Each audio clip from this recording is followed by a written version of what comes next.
আসসালামু আলাইকুম। আজকে রান্না করবো কচুরলতি দিয়ে ডাল দিয়ে মুসুরির ডাল।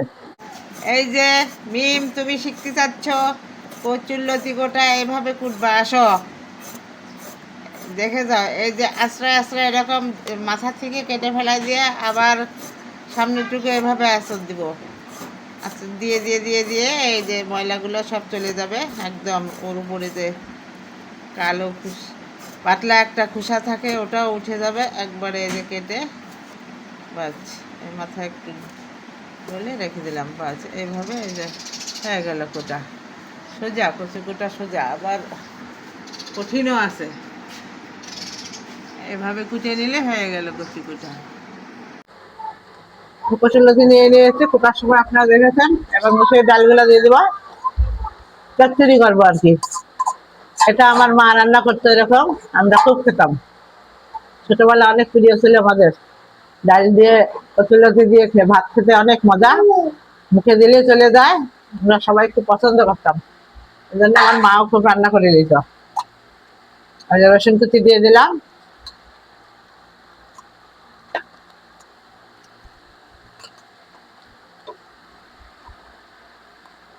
পেঁয়াজ কুচি,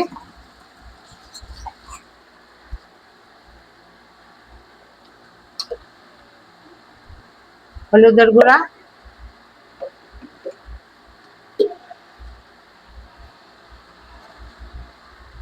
লবণ,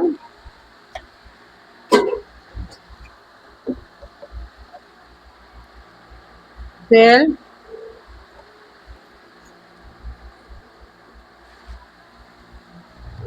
এবার মাখাই নিব ভালো করে চটকিয়া। কাঁচামরিচ দিব কিন্তু মাখানোর পরে, কাঁচামরিচ দিয়ে মাখালে আমার হাত জ্বলে, তাই পরে দিয়ে দেবো।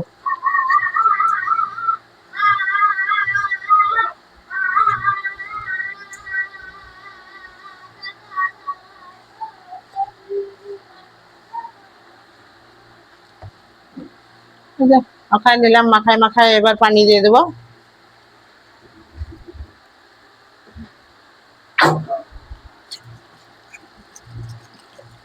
শর্টকাট রান্না, কিন্তু খেতে অনেক মজা, বাচ্চারা তো অনেক পছন্দ করে।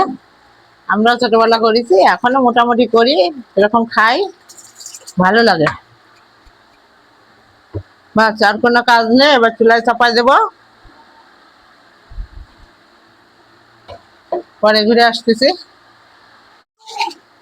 এই যে কচুরলতিটা একটু নেড়ে দিচ্ছি,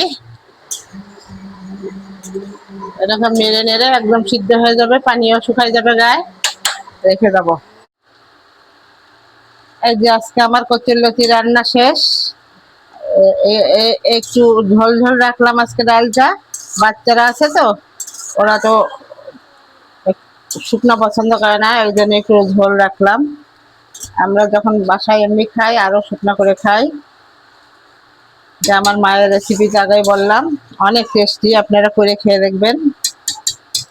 আমার রান্নাগুলো ভালো লাগলে আপনারা আমার পাশে থাকবেন, লাইক করবেন, শেয়ার করবেন, আর একটা সাবস্ক্রাইব করে নিচ্ছি, সবাই দেখেন, সাবস্ক্রাইব করে দিয়েন, একটু দেখে সাবস্ক্রাইব করে দিয়েন, এটাই আমার আপনাদের কাছে চাওয়া।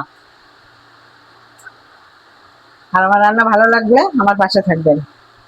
আসসালামু আলাইকুম।